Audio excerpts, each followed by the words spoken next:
Good evening. Welcome to WTF Fantasy Football with Jim Day and Brian. The trio is back. Jim, how are we doing today? Hey, we're doing great, Tony. Welcome back. We're glad to have you back with us. Although Dwayne did a great job filling in for you last week, at least we know we have somebody else we can count on if we have to. Yeah, I mean, his parents named him Dwayne, so they didn't do him right. That's not a great name. So I thought he would be very good because sometimes you got to overachieve when your parents set you back like that.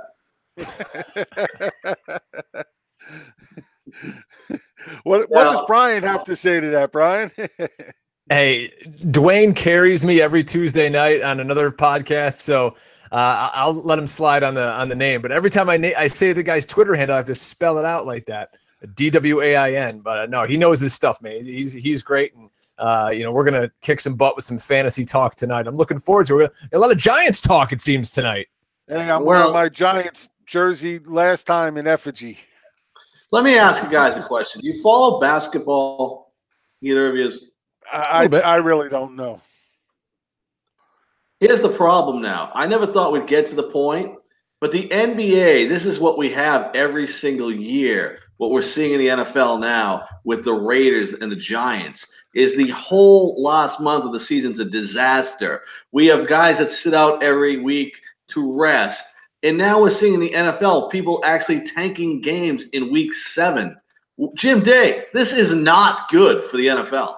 No, it's absolutely not good for the NFL. And, look, if you're going to trade the guys, get something in return. For neither of these trades do I think the Giants got anything worth anything in return, especially for Snacks Harrison. I mean, a 5th-round pick is nothing. I mean, I did some research here, and I just got to read this out to you. The last 10 drafts for the Giants, they picked 9 players. There were two drafts they didn't have a 5th-round pick, and 1 draft where they had 2. So out of those 9 players, those players, 3 of them only accounted for 1 game in total between the 3 of them, including the 2018 pick, who is on the non-football injury list and hasn't done anything all year. Last year's 5th-round pick is on the practice squad. The year before was Paul Perkins, and while he got a little bit of play, he's probably never going to see the field again. Over those 9 players, so the other 6, they started a total of 47 games in their career. 6 of them are no longer in the NFL. Giving up a player of Snacks value for a 5th-round pick is ludicrous, in my opinion. If they say they couldn't get any more, then don't take it. It's ridiculous. The 5th-round pick is a damn dart throw, and it's ridiculous to try and trade somebody of his value for a 5th-round pick. I think it's ludicrous. Brian, I'm going to spin that around because I think in general, 90% of the NFL trades for draft picks don't work out. I remember Marshall Faulk in his heyday got traded for a 2nd and 5th-round pick. Randy Moss was traded to the Patriots for a 4th-round pick. And it makes me to believe that how the hell did the Cowboys give up a 1st-round pick for Amari Cooper? Well, that was asinine. But, well, when I look at the Cowboys, I guess you can say this. They got a player who's 25 years old. He's not, old. He's not over the hill. He's not declining. He's not coming off any major injuries. Yes, you're going to have to sign this guy at some point to get your value of the 1st-round pick.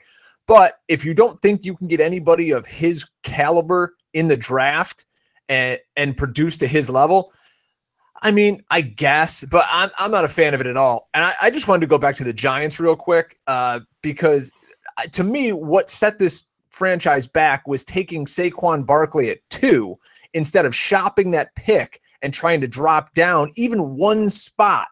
When you look at what the Colts did in the prior year, I believe it was the prior year, where the Jets and the Colts, when they sent the picks to move from 3 to 6, this was this year, they sent the 6th overall pick, 2 2s, and a 2 next year to move up 3 spots. You're telling me the Giants couldn't get anything to move 1 spot? They could have got easily a 2nd, a 3rd, and now you'd have Barkley still. Then you'd probably have another lineman, and then you'd have maybe a defensive lineman or something like that. It was an idiotic move by Gettleman, and this is why he was run out of Carolina. He just doesn't know what he's doing. Yeah, I can't argue that. I totally agree on that aspect. You're right. Jets would have easily moved up ahead of them to get that quarterback. Now, from a fantasy perspective, Jim, people are going to have Odell Beckham Jr. They're going to have Saquon Barkley. We're going to have Shepard here. Are the Giants going to pack it in, or do you feel comfortable with those 3 stars? Well, I'm comfortable with those stars, but I hope they pack it in at this point. Screw it. Their defense is pretty much wasted right now. Look, Snacks is one of the best interior defensive linemen in the league. Eli Apple, he's nothing great, but he's a good young player. Still only 23. He was a first-round pick a couple of years ago. To give him up for a 4th and 7th, they're trying to tank. And as a Giants fan, I hate it. But I don't hate it because I want the number 1 pick next year. Well, isn't their most valuable asset right now, maybe outside of Landon Collins, wouldn't it be trading Eli Manning? Who's going to take him? I think there's teams out there would take him. Come on now. Denver would probably jump all over it, especially with Peyton breathing in John Elway's ear. So I wouldn't, don't be surprised if something like that happens. It very well could. There's no doubt. I mean, heck, they could trade Sterling Shepard too. I don't see them moving on from OBJ or Barkley, but Ingram could be out there for all we know. We just don't know how far they're going to go with this whole episode. So, I hate when teams do it, but on the other side of the coin, it's just part of the freaking game. Well, the one name that's being mentioned in Jacksonville right now is the Oakland quarterback Carr with their fire sale over in Oakland. You see this guy moving. I'll tell you what, if I'm a Jaguars fan, I don't want him. I think he's one of those guys. Yeah, he might improve over Blake Bortles, but I still think the next 3 years you're looking for a quarterback. Yeah, I'm not a big believer in Carr either. I mean, there's games where he goes out there, basically almost like a mini Eli. There's games he goes out there and looks like a superstar. Very next week he goes out there and looks like he has no idea what he's doing on the field. If I'm going to go out and get somebody, it's not going to be him. I don't know. If I'm Jacksonville and I can get a player like Derek Carr, I mean, he's making money right now, but you can get out of his contract. The Raiders can get out of his contract after this year. I'm just looking up here. His 2019 guarantee doesn't kick in until February, meaning you could cut him without a major salary cap implication. So if I'm a team and I can maybe make the playoffs this year, why not say, hey, I'll give you a 3 for him. I mean, they're not going to take that. The rumor today is they want 2 number 1s, which is never going to happen. But no. If somebody could take him for, say, you give him a 2 and a player or something like that. I mean, the quarterbacks are hard to come by, man. And Derek Carr's not that bad. Like 2 years ago, we were talking about this guy as an MVP candidate, and now all of a sudden he's garbage, and he can't beat out Blake Bortles for a job in Jacksonville. I mean, well, hey, look, 2 years ago he was playing good football. Right now he's not. Well, maybe it's coaching. I mean, we saw that. It might very well be coaching, but it also might very well be confidence. Yeah, I mean, Jared Goff was garbage 2 years ago as a rookie, and now he looks like one of the best quarterbacks in the league because he has a fantastic coach and system. I think Derek Carr could do that too. I mean, someone's going to take this guy. Nobody's throwing away talent like that. But isn't John Gruden supposed to be the guy who's supposed to be the QB whisperer? I don't think John Gruden knows what he's doing, to be honest. I think the game's passed him by. And I'd much rather have him back in the Monday Night Football booth because that's dumpster fire of epic proportions too. I totally agree on the broadcast on Monday night. It stinks without him on there. But I think you want, a lot of times when you coach, you want your own players. And I think he's got a 10-year contract with $100 million, so he doesn't have to worry about getting fired. And I think he's going to clean house. I can't argue with that. That's obviously what he's doing. I mean, and again, talk about the Mac trade. Mac hurt already again. Maybe there's more to that Mac injury than, people really knew. And that's why he was making that trade. Or maybe, like you said, he's just going to clear house and just bring in his whole own team next year. We'll see how it works out for him. But, right now he's in danger of losing the entire team in the locker room for all reports. Isn't it crazy that the NFL is all about pass rushers and quarterbacks? That's what everybody needs, right? They got more for an underachieving wide receiver than they did for Khalil Mack. Yeah, that's to me, that's just nuts. That's absolutely just nuts. Drives me crazy when I think of stupid stuff like that. But maybe it is that injury bug that maybe there's something more to it. I don't know, but yeah, I agree with you totally. Cooper for a 1, just too much for me. Too much for me. I'll tell you what, before we leave the Oakland Raiders, who is the wide receiver there? I used to be a Seth Roberts guy, and I always wondered why he didn't get on the field a little more. But now he's been dealing with concussions the last couple of weeks. I'm concerned with that whole Oakland offense, Jim. Is there anyone there you can target from an Oakland wide receiver? Well, look, yeah, they're going to have to throw the ball. At this point, we don't know who's going to be doing the throwing for the rest of the season, but somebody's going to be throwing the ball. So, if it's me, I think I'm going to ride with Jordy Nelson. I've always liked him. I thought he was a great player in his day. I don't think he's totally done yet. And, he's had a couple of good games this year, scored 3 touchdowns already. I just think Jordy Nelson's going to be the next guy up, and I would take him over any of the others for now. Brian, how about you in Oakland? I do like the Roberts thing. I'm trying to pull up some stats here. He's a red zone guy. He's going to score some touchdowns. But if you're doing a fantasy lineup, you can't count on him at all. I mean, you have better options all throughout your lineup or your roster than Seth Roberts. Jordy Nelson, now I want to see him with his speed issues matched up against top corners because he wasn't getting that with Amari Cooper there. Now they're going to have Martavis Bryant. Nobody's worried about him. I think Jordy can get shut down now when he's playing against the best of the best corners and he's not kind of roaming free or going into the slot. That might be his saving grace is they got to keep him in the slot because I can't see him at this age and with his speed and injuries beating outside corners. That's why Green Bay got rid of him. Yeah, here's the thing with Roberts, though. He always played behind Crabtree and Cooper. Now, if they keep Nelson in the slot and they get Roberts, out there regularly outside, I look at that defense as being terrible. Whoever's the quarterback's going to be throwing the ball 40 times a game. I think if you're in a deeper league, I would take a shot. Well, there you go. Tony's saying go out and get Seth Roberts, people. Who would you rather have if you could pick up a guy today for a fantasy lineup and you got to start him this week? Would you rather have Danny Amendola or Seth Roberts? Danny Amendola is the safer play. I would actually take Seth Roberts and hope I hit there. I think Danny Amendola is a guy that gets me 6-7 points every week unless he gets in the end zone and then I get double digits. That's going to happen twice the rest of the year. Yeah, but it isn't. Seth Roberts is dealing with a concussion, though. We don't even know if he's going to be cleared. If he's mentally there, those things you never know. You're definitely rolling the dice with a head injury. Yeah, right. Absolutely, it's a tough one. Just don't know. I mean, hopefully he's cleared in time, but right now we just don't know.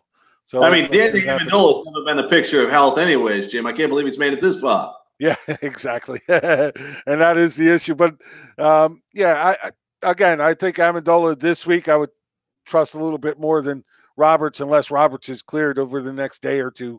If it waits till Saturday, then I'd be a little leery. Do you know who the target leader is the last 2 games for the Oakland Raiders? Jalen Richard. Yeah. Seth Roberts second with 13 targets. Yep. And then Cook and then Jordy finally down there with 7. So if he's going to see 6-7 targets a game, that makes you a viable, wide receiver 3 flex option for somebody out there. Oh, I definitely think, it really is going to come down to, first of all, if they move Carr and, if they have a different quarterback, none of us knows who's going to become the guy just based on what kind of rapport that person has with any of these guys. But if Carr stays, I still like Nelson. I do. I don't know. I don't know if he faces that many shutdown corners over the rest of the season that I'm really going to be worried about him. You're listening to WTF Fantasy Football, Jim Day. And Brian, I'm going to ask you right now. I'm going to put you on the spot. He's getting a sip. He's getting hydrated.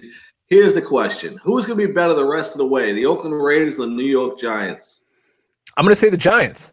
Because don't say the Giants. No, don't say the Giants. The Giants have a lot of talent. I know they lose games, but they don't really have that much of a problem scoring points.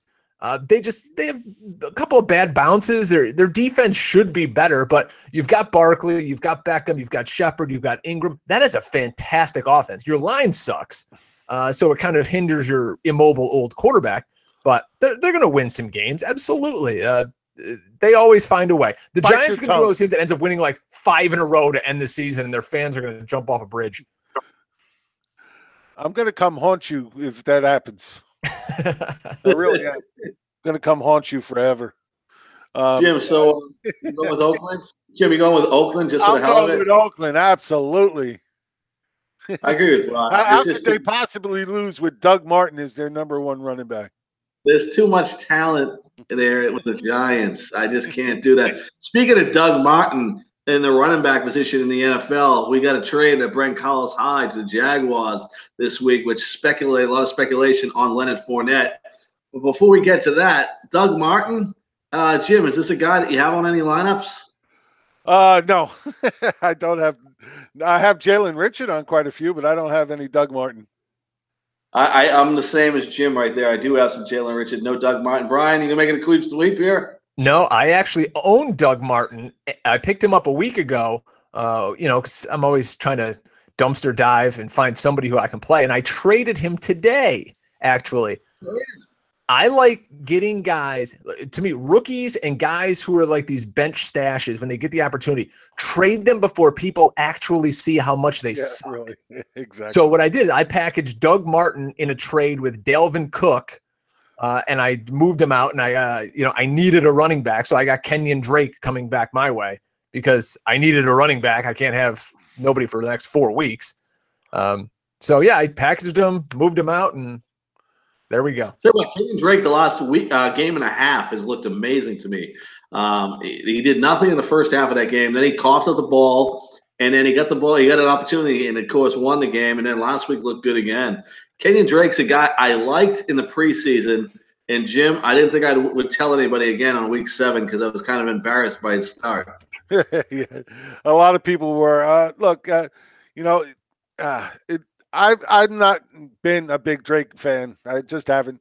The fact of the matter is, that he couldn't beat out a 35-year-old Frank Gore in preseason kind of pointed me in the direction of saying, well, not really somebody I want to trust.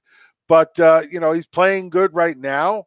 They defined his role as a pass catching back, and then last week he does the running. So, you just don't know what you're going to see, and you can't listen to what coaches say no matter who they are, what they say. I just don't know if he's trustworthy the rest of the year, but he did look good last week. I don't trust him at all. It's the Brocktober effect. Yeah, but he lost the game, right? Because he was in on the goal line when they didn't lose. So that was a good thing for me. That he was in the goal line. Then the next game he was in on the goal line. So to me, I think whatever happened, the coach is behind him. I think something that happened here that not many people are talking about is as bad and as much as we want to bash him, Brock Osweiler is a better quarterback for this team than Ryan Tannehill. Wait. Let's face facts. So we're not getting down on Brock Osweiler for what he's done in Miami because he hasn't done anything till now. Right. We were down on him for what he didn't do everywhere else. Sure. So why all of a sudden is he a better quarterback? I mean, I get what you're saying. I just don't understand why. They're moving the ball. They're winning games. He's getting people involved like Amendola, Albert Wilson. Now Kenyon Drake, who was a few weeks ago dead, and their line's banged up. They had a tackle who was out. I know Tunsil had some issues, but for whatever reason, he's getting the ball out. He's making quick decisions, and it's helping Drake and Amendola and these guys. So they've got viability in fantasy, and that's all we really care about. I don't care if they win or lose games, but guys are viable now in Miami, and 6 weeks ago they weren't. No, and I'm not arguing that fact at all. And I'm not arguing that he's playing better than Tannehill is. I'm not saying any of that. All I'm saying is John Elway is saying, what the hell? Where the hell were you when I wanted you? What the heck was going on? I wanted a guy who played like that. I ended up having to go out and get Case Keenum. Look what the hell he's doing to me. Look, the backup quarterback just got freaking arrested. Come on now. Is there a worse talent evaluator out there than John Elway? I don't think there is. I really don't think there is. Well, maybe Gettleman. Here's the thing with Brock Osweiler. As much as we want to now, all of a sudden, we remember all the bad games. He's put together 2 good games before, and that's all he's done in Miami. So let's not go crazy here on Miami. Short sample size is what we always say. Short sample size. I have a feeling we will see the real Brock Osweiler soon. No question. But if you're playing fantasy football and you've got a guy like Kenyon Drake, you hope for another good game or two, and then maybe you can package him off and get a better asset who's got their bye week behind him, because Miami still has a week 11 bye. So if you have a Dolphin on your team, maybe you want to get rid of him before then. Jim, do you know any songs by Drake the rapper? No, I can't say that I do, Tony. Not really in my repertoire. How about you, Brian? Any Drake? My last name is Drake. I couldn't tell you one thing this guy sings. Like, I should be more on top of it. I have no clue what he does or anything. And I used to be a DJ spinning pop hits. I have no idea what this guy sings. I was a DJ for almost 20 years. Not in a radio station. I was a DJ at parties and weddings and all that good stuff. So all you people listening to WTF Fantasy, you now know you have 3 white guys that are not hip talking fantasy football. That should be the name of the show. Three non-hip white guys talking fantasy football. We're going to do a little fact or fiction. You can play along at home. Vanna White won't be here to spin any letters, and neither will Drake's songs be playing in the background since we don't know any. Fact or fiction, Brian? Amari Cooper will be a wide receiver 1 in Dallas. No, fiction. He's coming in. He's going to bye this week anyways. They don't push the ball down the field enough, I think, to get him in. He's not Dez Bryant. He's still going to be, if he's their 1 at wide receiver, he's still number 2 in their offense, because it's just going to be running the ball with Zeke. What's his ceiling on a weekly basis? 80 yards, if that, I'm going to say. You pray he scores. Well, you just know you have to start him on the even weeks. Just don't start him on the odd weeks. Yeah. Look, I'm not a Cooper fan. Anybody who watches me every day on the Frenzy knows I am not a big Cooper fan. As a matter of fact, I hate Amari Cooper. He's one of the most inconsistent wide receivers yet every year. His final numbers look good, so everybody drafts him early every year, the same thing. Then they start bitching and moaning the week he has a 4-point week. Next week he has a 13-point week. Then he has a 6-point week, and they're bitching and moaning. He does the same thing every stinking year, people. I'm not a Dak Prescott fan, so I think that hinders the situation there. I think he might have gone to a worse quarterback in this offense. And I'm also intrigued by the little and little more we're seeing each and every week from their other wide receiver, that guy that they all of a sudden dust off and can run a little bit. And the Gallup poll, of course, is something we've heard about a long time. But Michael Gallup looks like a guy that, Jim, is interesting to me. Yeah, I absolutely want to see them get him more involved. Look, let's face it, Alan Hearns doesn't seem to be working out for him. Just for whatever reason, like you say, Dak wasn't playing well in the beginning. Starting to come around now, but still, he got a couple of nice throws last week. I got to give him credit. Yeah. A couple of plays he looked really good on. And, maybe Cooper gives him a little help. But I think, having Gallup on the other side is the guy I think really starts to break out here. For fantasy, I don't want anything to do with Michael Gallup. Hopefully he helps them in a football sense where, like you said, maybe he can, get down the field and draw a little coverage or something. But I mean, in terms of fantasy, I have zero interest in having him on a roster. See, I disagree with that because, look, I think that Cooper being there is going to draw most of the defenders towards him just based on, whatever you want to call it. I'm not really sure. The fact that they got a first-round freaking pick for him. Yeah, so I think that's going to draw defenders away. I think it opens up Gallup a little bit on the other side. Look, I think Gallup has a chance to make some big plays. I don't think he's going to be consistent every week starter. But, as we get into the bye weeks where you've got 6 teams on bye, then I think he might come into play as that wide receiver 3 or flex option. I mean, Cole Beasley's had 19 targets in the last 2 weeks. I mean, he's not going away in the slot, unfortunately. I don't know. I just don't see them as a high enough volume passing attack where they're going to be able to sustain that many options and still feed Zeke Elliott like they want to. Cole Beasley has only had back-to-back 10-point games twice in his 6-year career. He blew up in week 6, week 7 in full PPR. He got you there, but they're throwing him the ball. He's literally their only option. Well, he's not now, is what I'm saying. Not anymore. We saw Gallup get a little involved last week. We saw Hearns get a little involved, and now they got Cooper. So I'm not buying all that. This could be crazy. Amari Cooper could make things better for Cole Beasley now in the slot. Now he's got because they don't have really a tight end. Swain's hurt. They could have him running all the underneath routes. I think he'll get less targets, though. I think Beasley was being fed the ball, being the only competent wide receiver, and I just think that they'll go other places now. And you're right; they just don't throw the ball as much as other teams. So I think Beasley's going to take a big hit if anyone does. If anyone was infatuated with him prior to that. Okay, before we get going, though, we have a question in the chat. No, I answered in there, but I want to get your guys' opinion. Miley Robert wants to know, who would you trust in standard? And actually, Miley, I'm going to take my answer back because I just caught the word standard, which is why I'm bringing this up. Didn't see that first time around. Who do you trust more in standard, Golladay, Tate, or Marvin Jones Jr.?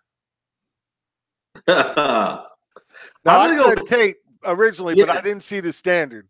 That standard is going to change my vote. So here's the way I look at it. Golladay has the most upside. Marvin Jones is the guy that gets in the end zone as well. I'm going to go with the guy that's going to get me the most points, I think, at the end of the year, and I'm going to take Tate, even though it's standard. Yeah, I think I'm going with Golladay. He's just become their big play guy, and I'm going to rely more on the big play guy now that all of a sudden Stafford doesn't have to throw 50 times a game because they actually have a running game. Because of that, then I think I'm going to go with Golladay just because I'm hoping to get more of the big plays. Because if Stafford's only throwing 24, 25 times a game, then that really kills, Tate trying to gobble up, 8, 10 targets, 12 targets in a game. I'm going to take Golladay also. He had a touchdown taken back because of a penalty last week, and that kind of would have saved his day. He's Stafford, you're right, though, isn't throwing a lot. Only, I think, 48 passes the last 2 weeks. But if you look at Galladay's numbers, he kind of is touchdown dependent. When you look at his receptions the last few weeks, 2, 4, 4. I mean, he's not lighting it up necessarily, but he scores touchdowns. Recently, because he isn't throwing a lot. So I'd much rather have the guy that's been getting the touchdowns on a fairly consistent basis than the PPR guy who Tate is. That's a ridiculous question, whoever asked that question out there. Why is that? How do you have all 3 Lions and the third wide receiver there? I don't believe it. People are making up questions, Jim.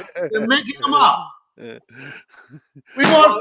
It got good conversation, so I don't care if they're making it up. It was good. I was just thinking about it, though. I put it in. I'm saying, this guy, who are his other 2 wide receivers? These are the 5 wide receivers he has. This is a pretty amazing team, and he better be from Detroit if he's got all 3 of those guys. Well, maybe he's looking to make a trade for one of them, and he wants to see which one he should go after. Then he's got to have a Lions fetish at least. Hey, I have a Lions fetish. Hey, I love those big manes. Fact or fiction? Okay. You got another one? Yeah, we do have another one from Sean Willis in the chat. He needs a flex and a wide receiver 2 in PPR between Fuller, Allison, Godwin, and Fitzgerald. So basically 2 of these wide receivers, doesn't matter if it's wide receiver 2 or flex, 2 of them in a PPR. Brian, which 2 would you go with? I'm not playing Larry Fitzgerald. Rosen's now got the banged up toe. They're just it's not good in Arizona. Who are the first 2 guys again? I think those are the guys I wanted. Allison and Fuller. Yeah, if Allison plays, I want him in my lineup because he's really coming on before the concussion. And Fuller, with Kuti out, he's going to get a ton of targets. And these are the weeks that he scores. So this will be a classic Will Fuller, 9 catches for 120 and 3 touchdown game. Totally. I kind of like Godwin, though. He's got a nice matchup this week going against Cincinnati. Cincinnati's defense, I mean, they just haven't been the same. 28th against opposing quarterbacks, 22nd against opposing wide receivers, 1,266 yards given up already. Man, I kind of like Godwin. I hear what you're saying about Fuller, but he's been a little banged up too. But we did see today that the stats coming out about how much his numbers have dipped since Kute's been in there. Now Kute's out, so his numbers should go back up. But I'm not sure I'm trusting Deshaun Watson at this point with that injury. I mean, he just doesn't look right. Will he have to take a train this week, Jim? Will he have to take a train? What's that mean? He didn't fly with the team last week. They put him on a train to come to Jacksonville. They put him on a bus. See, I didn't even know that. I didn't even hear that. Yeah. I never heard that. Oh my God. So I don't know. I have no idea. Who they had to put Fuller on a train? No, Watson. They put Watson on a bus. Okay. I did not see, and that makes it even more. It's hard to trust that offense right now. Man, those chest injuries, you can get out there, make it hard to breathe. Kind of hard to throw the ball around, run around, throw the ball. Here's the funniest thing about that, right? Deshaun Watson wasn't healthy enough to get on a plane, eat peanuts, and drink a Diet Coke, but he played in the NFL on Sunday. Yeah. Really. Player safety. Maybe he's got a peanut allergy. I don't know. But for me, I think I'd lean more towards Allison and Godwin is what I'm trying to say.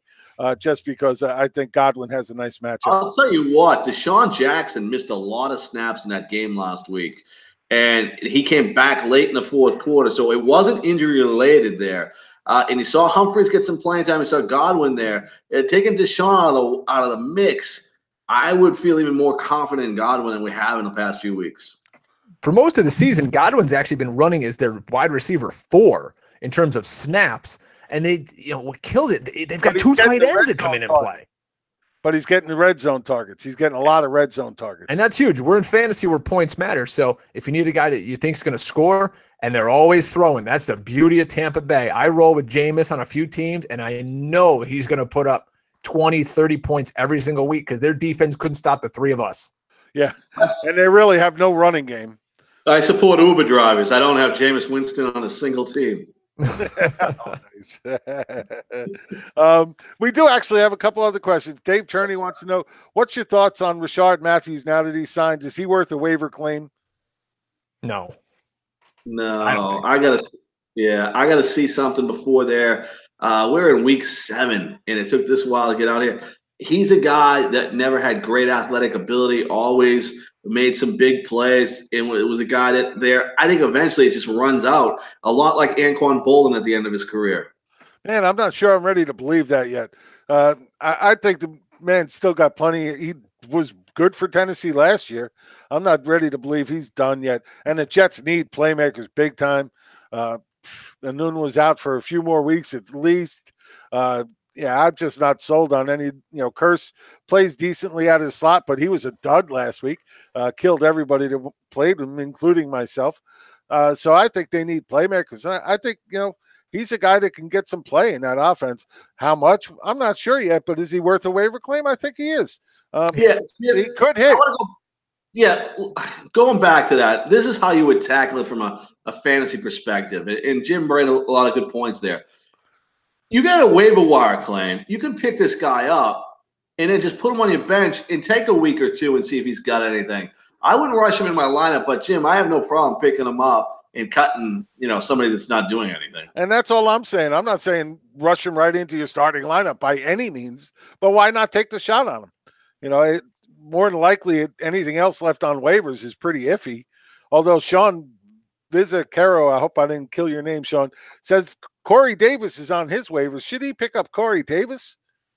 Well, Corey Davis is getting 1 million targets, but man, it's just not coming to anything. But who's in this league? Who's he going to cut? It leads me to believe that this might be a 16 league. Well, it could be an 8 or a 10-team league. I get that, but look, Corey Davis, he's probably been cut in 12-team leagues just because he hasn't been doing anything. People overreact all the time, so it really depends on who you can drop, to pick him up and who your other wide receivers are. So if you got a dud that's sitting there and doing absolutely nothing, or you took a flyer on somebody, or you had Albert Wilson who's now on IR, then yeah, I'd say pick him back up. Hopefully he hits a few more games, but it's going to be hard. This offense is just not doing much at all. All right, fact or fiction? I got one here, and I have the right answer, so I'll go last. Okay. I'm pretty confident in my answer on this one. I'll start with you, Brian. Josh Gordon will end the season scoring wide receiver 1 numbers. Fact. Fiction. That's fiction right there. His snap percentage is going up. His targets are going up. But again, Tom Brady is going to spread the ball around enough to, I believe, you still got Gronk, still got Hogan, still got Edelman, James White, who's like the MVP of the league right now. It's unbelievable. I don't see him putting up those kind of crazy numbers because they don't have to funnel targets to him, kind of like Randy Moss got years back. So could he be nice and very valuable for you? Sure, he could get you 10, 12 points a week. He's not going to give you DeAndre Hopkins, Julio Jones type numbers. I don't see that on a week-to-week basis.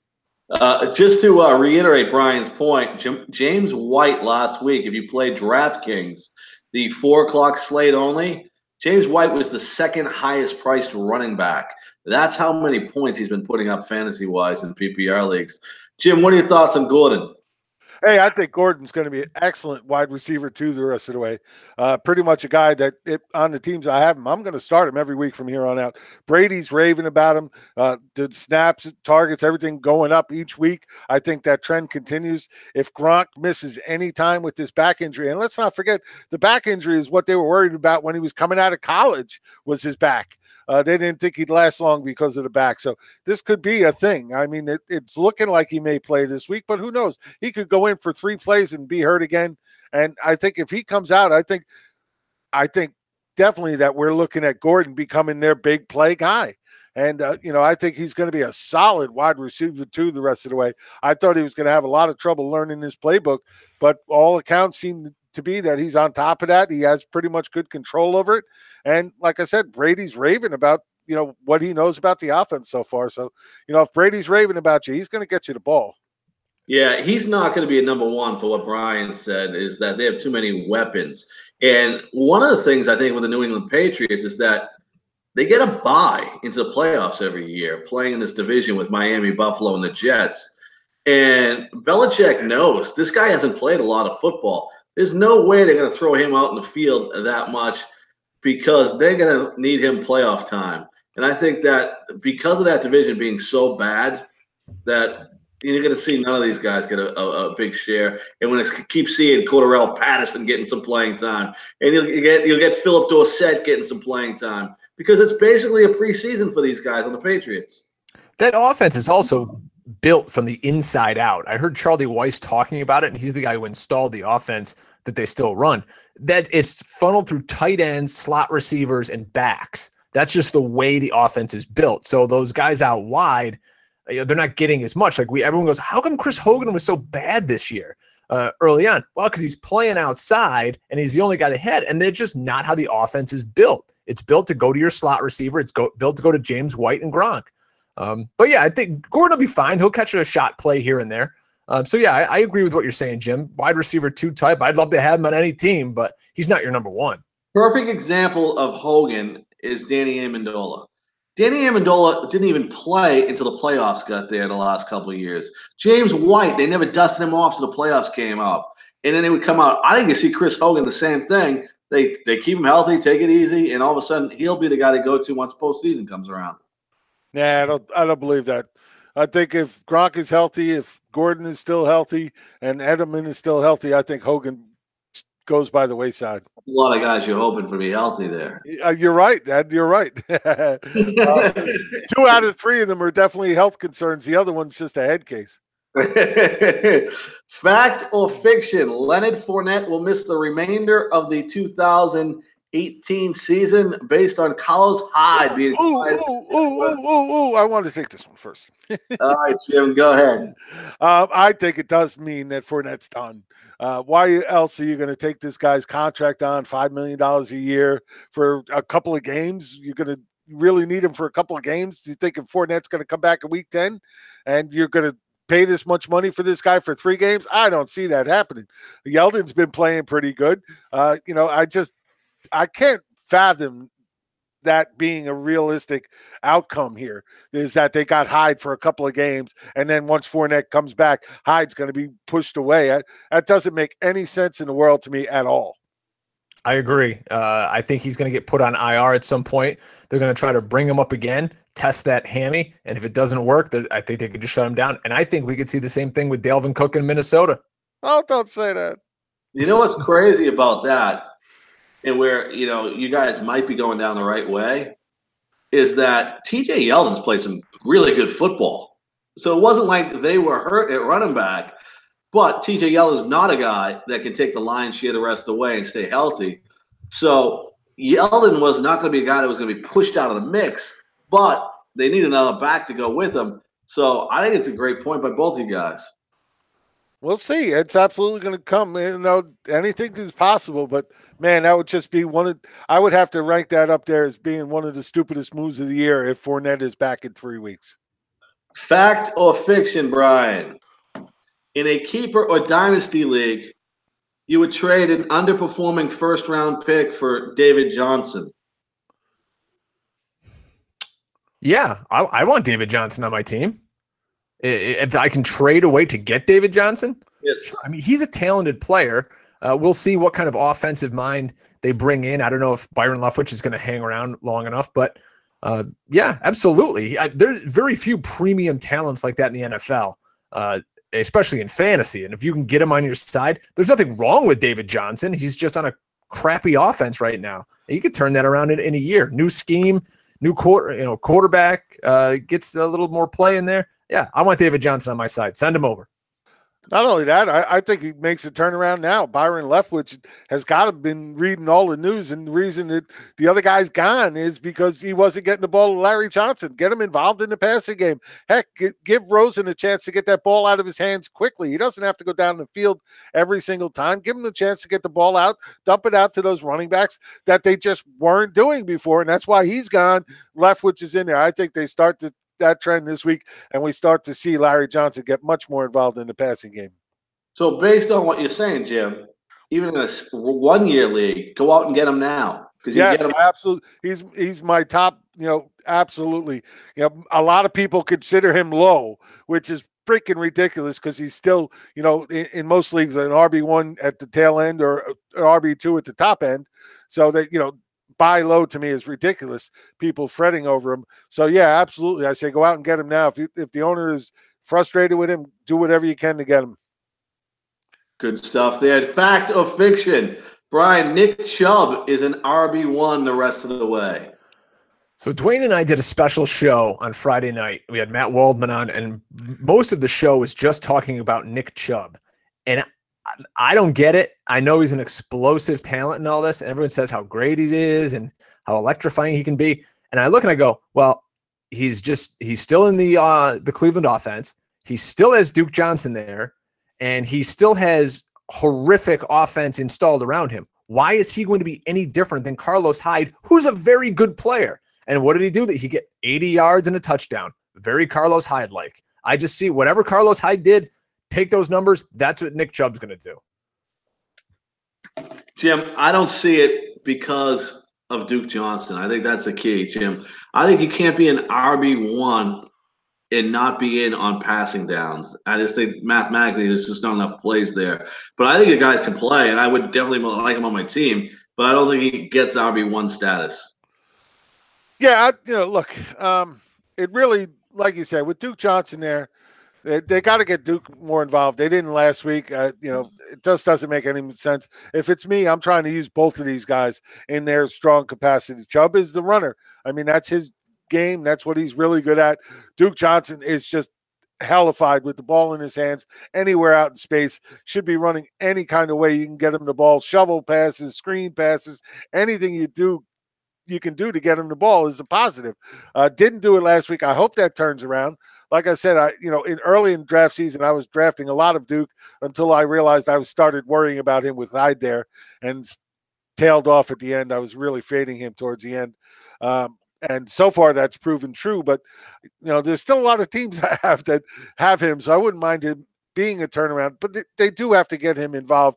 Helps out Mayfield, get the ball out a lot faster. He doesn't always have to fight, frees up the guys going downfield when defenders have to rush up to get at Duke Johnson.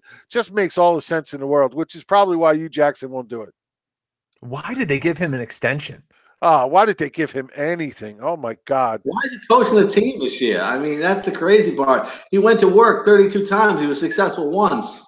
Yeah. Well, I'm saying they gave Duke Johnson an extension. That's what blew me away. Yeah, no, I totally understand. They gave him the extension, then they signed Hyde, and it's just, totally crazy all the way around. And then, if you're going to sign Hyde, a good pass catching back on his own, why are you going to extend Duke Johnson? I totally agree with you.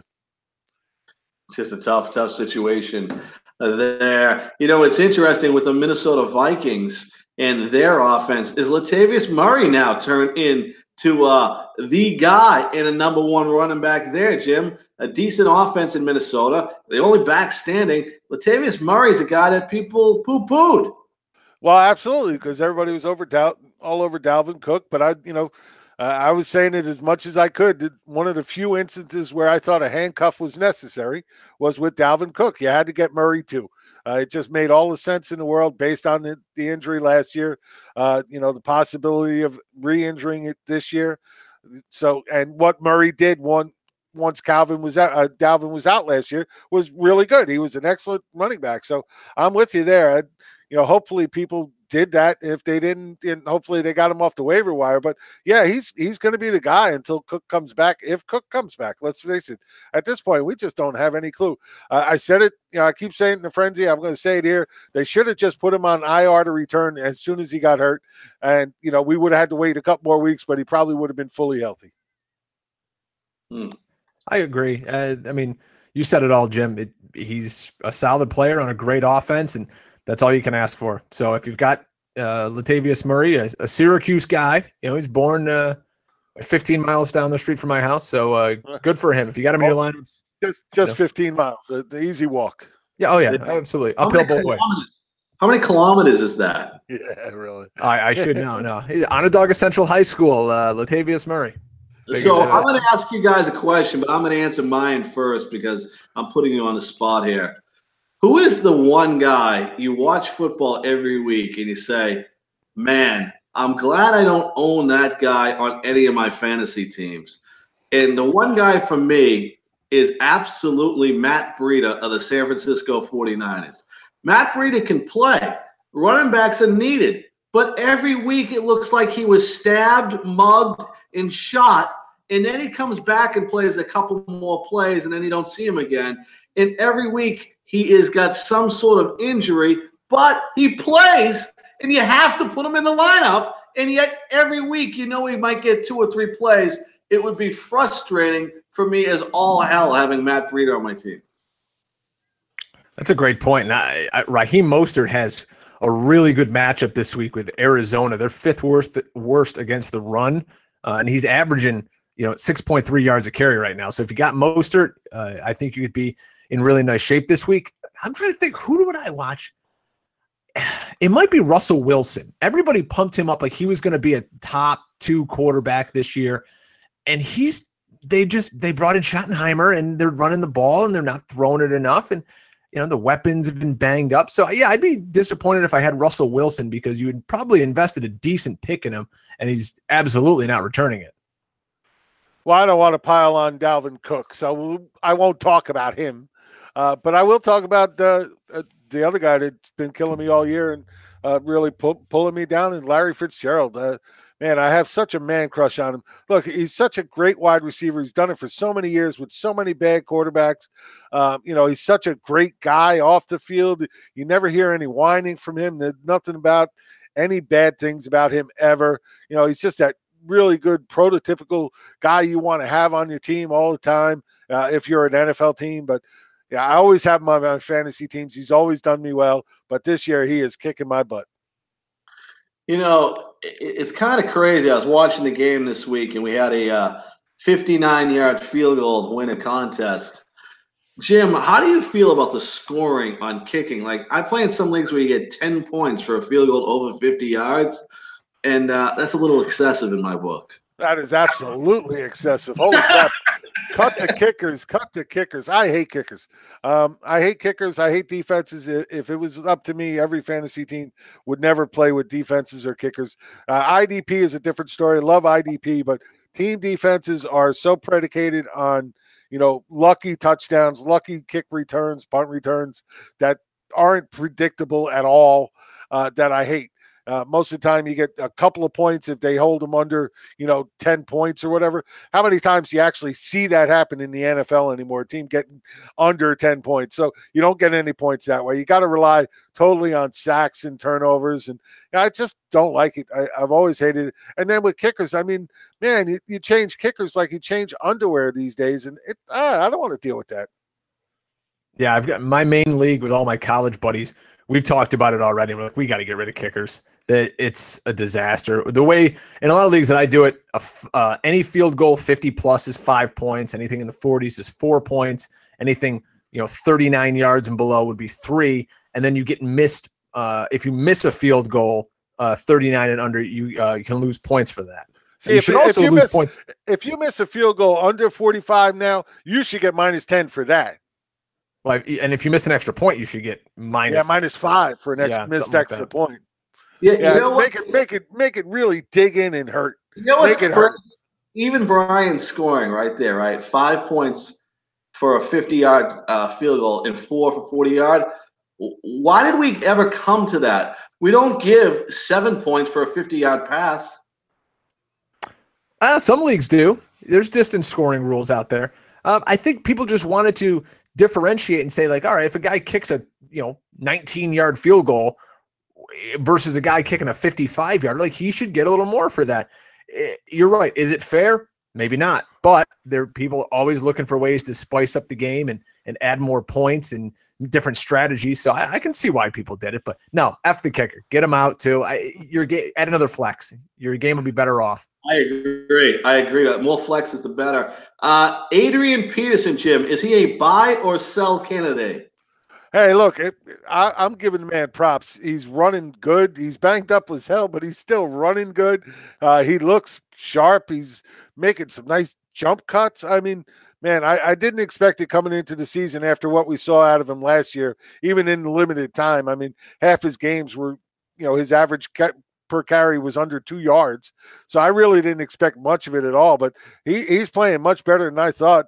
And without Chris Thompson there, he's definitely been a gold mine, but now it looks like we might get Chris Thompson back this week. You got to wonder if he's still going to hold the same value. Adrian Peterson in his last 4 games, let's exclude a game where he only had 4 attempts against the Saints for game flow. He had 24, 17, and 19 attempts. For 99, 97, and 120 yards. That is amazing. Very early buy for the Redskins, so it's not like he's going to get a break anytime soon. But if you look at his schedule coming up, too, you have to be excited. Giants just lost, you said, your man Harrison. Falcons, Tampa Bay. Yeah, right. Nice matchups, absolutely. Yeah.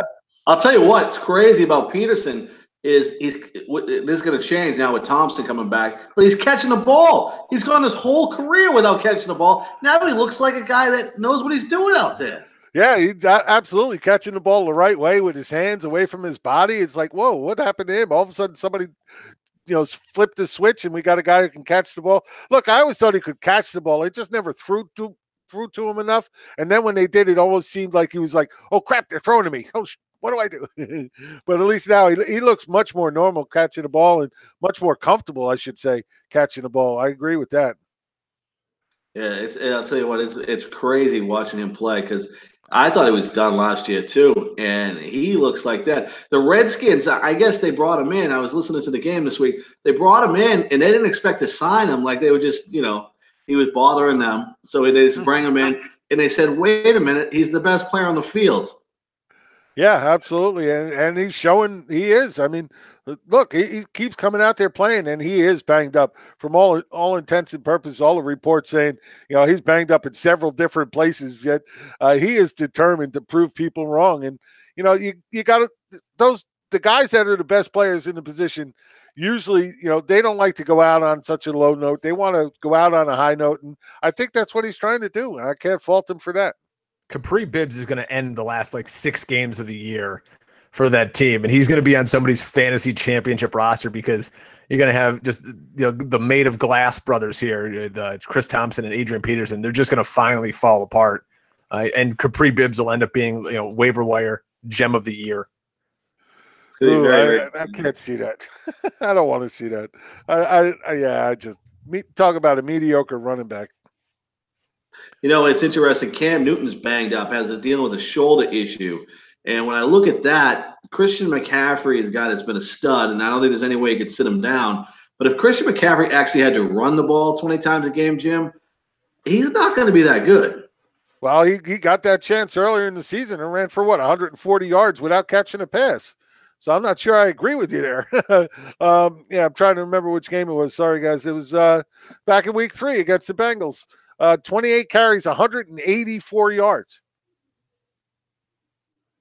Huh? I think he could get the job done. Look, he had big workloads in college. Yeah. He did great. It's not like, he's never had a big workload before. He had a big workload every year in college and did well. Didn't really get the injuries at all as part of it. He's not a big guy height-wise, but he is built like a little brick. Yeah, I'd like to see him give it a shot. I don't think he would fail. I think he'd be very productive. And you've got with Norv Turner calling the plays there, and I think he's still going to catch balls out in the flat because that's just the nature of the offense, regardless of who's in there. So I don't think his fantasy outlook would change that drastically without Cam Newton in there. He might actually score some more touchdowns because he didn't have Cam vulturing him. Yeah, no, absolutely, that's possible. And unfortunately, it looks like we lost Tony, so I'll close it out with us tonight after we get talking. But yeah, no, I look, Christian McCaffrey is one of my favorite guys to watch play. So I think he could do it either way they need to do, whether it be running one week, pass catching the next. It doesn't seem to phase him. Whatever they ask him to do, he just keeps doing. So I'm definitely not ready to go away from him in any way, shape, or form. Definitely not anywhere close to that. So let's see if we got any more questions in the chat room real quick. Okay, so let's see. Okay, Dave Cherney wants to know what are you doing with James Conner right now? Oh, it looks like Tony's back. What are you doing with James Conner right now? I'm plugging him in my lineup, and I'm loving the 25 points a week he's going to give you. Yeah, what else can you do with him? That's what I said. Playing him until I can't. We know, man, there's such a range of outcomes with Le'Veon Bell and James Conner right now that if you still have Conner, you probably can't move him for much because other people are worried about it too. I'm not saying don't go out and look if you're worried about it. Go out and look, see what you can get. Don't give him up for anything less than a stud because there's a chance that he could still finish out the season as their number one, giving you stud numbers all the rest of the year. So if you're going to trade him, get a stud back. No doubt about it. And I'm not talking about a stud that's not getting the job done so far. I'm talking about a stud that is right now getting the job done. That's the only thing I would take for him. Otherwise, I'm going to ride it out and hope that Bell either doesn't come back or they put him on the exempt list when he does. And who's to say when Le'Veon Bell comes back, he hasn't been training with an NFL team that easily could see him pulling a hamstring. Then he's down for a couple of weeks, which maybe he would wink, want to do exactly. just to save himself. So, yeah, Connor's going to be there all year, and I think he's going to have a role. He's not going to do what he's done right now, and they're just going to say, thanks, kid, see you later, hit the bench. That's not happening. Tony, any thoughts on Connor right now? What would you do with him? And I would a couple more questions in the chat. Yeah, if I had him, I'd keep him and play him every week. I don't think we see Le'Veon Bell. Yeah, there you go. I'm starting to feel that way too. Jason Rubery, hey, the rubber duck is in the house. How you doing, Jason? Pick 2 for non-PPR. Carson, Doug Martin, Carlos Hyde. Gordon's on bye, right? So ouch. Look, I like Hyde the most out of them. So I'm taking Hyde. He fits that scheme well in Jacksonville. I think they give him a lot of work this week. So I'm going with Hyde first. Secondly, I don't trust Doug Martin at all. I'd go Carson, although I'm not really trusting a ton of Carson right now with that 3-headed monster in Seattle. But I still think he's the main guy. I'm not sure I can jump on Doug Martin at all. What say you guys? I don't trust that Carlos Hyde knows the offense enough yet. So I don't know. I think I might play the other two over him first. I kind of want to wait and see because you still have TJ Yeldon there too. Running backs, yeah, but running backs don't need to know the offense if they run the ball. He won't be involved in the passing game. But when you play Pop Warner football, to the NFL, the hole numbers are the same. So all he has to do is run the ball to the 8-hole, the 6-hole, the 4-hole. He just won't be involved in the passing game. So you do lose some PPR numbers with Hyde. I like him, though. I think he gets 15, 20 carries in that game. And Carson, even though they use 3 backs, he gets 15 touches. You go around the NFL, there ain't that many guys that get 15 touches. Yeah, no, this year we are definitely not seeing much of that at all. And let's face it, last year there was only 6 guys that touched the ball 300 times at running back, and that's both passing and rushing. So, yeah, we're not seeing much of that at all this year. So I agree. Let's see. Miley Robert wants to know Dalton or Trubisky. Start with you, Tony. Dalton or Trubisky this week? You got Andy Dalton. He got the shit game out of the way. I'm going with Andy Dalton. He has a shit game. He got out. He's all set now. He's home at home. Tampa, he's playing Tampa Bay. Yeah, it's kind of hard not to like him this week. But Trubisky's been playing really good. Going against it, at home again, going against the Jets. Not a bad matchup either. I look at who's got better weapons, and I'm going to say Andy Dalton does. So if that's the tiebreaker, that's the guy I'm going to go with. And because you can't trust Andy Dalton in a big primetime spot. He's going to choke. No. That's what he does. But in terms of, this game, I like him to, he'll put up 3 touchdowns on Tampa Bay because Tampa Bay is a dumpster fire. Okay, fair enough. So there you go. They're saying Dalton. I get Dalton playing the worst defense in the league at home. You got to like that. So I'd probably go that way too. William LaFlame, he wants to know, he was offered Christian McCaffrey and Antonio Brown for Mike Evans, James White, and Nick Chubb. William, you didn't say it was PPR, so I'm going to go hope it's PPR. We're going to answer it like it's PPR, William, because you didn't tell us. You should always tell us, William. This will be your punishment for not telling us. So let's see. We got Christian McCaffrey and Antonio Brown. That's what he's getting. He has to give up Mike Evans, James White, and Nick Chubb, and he just confirmed it is PPR. Tony, which side do you like here? I like the 3 players. I'm going to stick with the 3 because I think in fantasy football you need some depth. Guys get hurt there, but Antonio Brown and McCaffrey make my mouth salivate. To be honest with you. Yeah, that's I'm looking at those names going, wow, I want that. And I get what you're saying. James White, Nick Chubb, 2 nice running backs. James White having a career year at this point. Mike Evans, once again, up and down. Just seems to have that kind of trend with Jameis Winston at quarterback.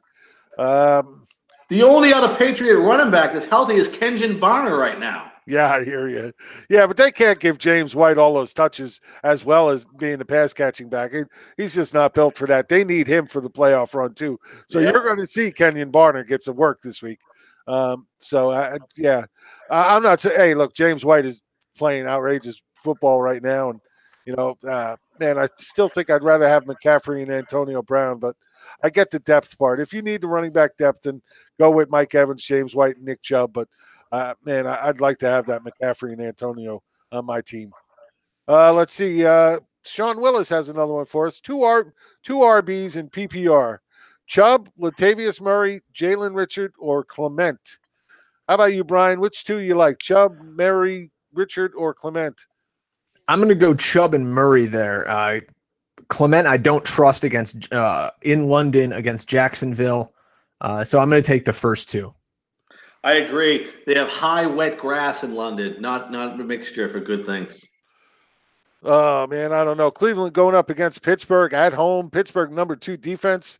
Only giving up 400 rushing yards so far. Only 3 rushing touchdowns. That's because every game's 82 to 82. Well, and that's okay. But if that's the case, then that's probably going to be the case again. And you're going to get a pass interference in the end zone, put a ball at the 1, he'll score. Yeah, I don't know. I think for me, I'd rather take Latavius Murray. I think is a definite for me. But I think in PPR, I think I'm taking Jalen Richard. I think they're going to keep him highly involved. And, you got a floor of like 10, 11 points with him. So let's see. I think we got Mendo Bruce wants to know Luck or Winston. Man. Yeah. Okay, Tony. Luck throws the ball 50 times a game. I'm going with him. Yeah, I love Winston and all that, but he's on the road against the Bengals. Oh boy, yeah, I'm going with Luck too. The Raiders, they stink. Well, with Andrew actually, Luck. Cincinnati's passing defense against quarterbacks is worse than Oakland's. Yeah. Cincinnati 28th, Oakland's 22nd. Cincinnati's giving up 15 passing touchdowns, 2,176 yards. Oakland's only given up 1,600. So they've given up over 500 more yards in one more game than Oakland has played. So, I mean, they should be tougher at home. I grant that, but Oakland's going to be at home too. A lot of upheaval in Oakland this week. Man, sometimes that could really turn a team around and get them galvanized, but I don't see that happening. So I think I go with you guys. I just like to try to run through all the things in my head as I'm thinking about them. They're playing in the jungle, Jim. The jungle. Yeah, there you go. Well, guys, we've gone over again. Just get to talking and never seem to stop. Brian, tell everybody where they can find you. You can find me on Twitter at Drake Fantasy. Don't ask me any Drake songs. I don't know them. I don't want to know them, but at Drake Fantasy. And you can find me over at fightingchancefantasy.com. Okay. And what about the Tuesday night? Tuesday nights, trust me, if you follow the Twitter feed, you're going to see enough about that podcast. Tuesday nights, it's called the Tuesday Night Hustle. Dwayne McFarland and myself, find us on iTunes. Just search Tuesday Night Hustle. It's a good show. There's a lot of content, and I kind of just steer Dwayne around, and he's a big, smart guy. So if you want to learn things before your waiver wire hits, check us out on Tuesday nights. Okay. Well, of course, you can find me on the Frenzy every day, Monday through Friday from 1 to 2 with Corey Parsons and Chris Ventra right here on the Fantasy Sports Network's YouTube channel. And then, of course, Saturday I do 3 hours from 1 to 4 with Joe Galena with the Fantasy Weekend Update. And then Sunday morning, I do 2 hours with Mike Blewett and Sean Engel as we do Game Day Live. And then Sunday night from 8 to 10, I join Scott again, and we do Fantasy Rewind. And, of course, every week here, Wednesday night. And on Twitter, you can follow me at Fantasy Taz. Tony, thank you once again for another great night. And, of course, Tony, you can follow Tony on Twitter at @TonyCincotta. Because there's too many Tony Cincottas out there. He had to put the word "the" first, just to make sure. So everybody, thanks for joining us once again. Everybody in the chat room, thanks for hanging out with us. Everybody, please give us a like, thumbs up, a comment, a rating, whatever you could do to help us get out there, get everybody listening. We would greatly appreciate it. We are out, folks. Everybody have a great week 8.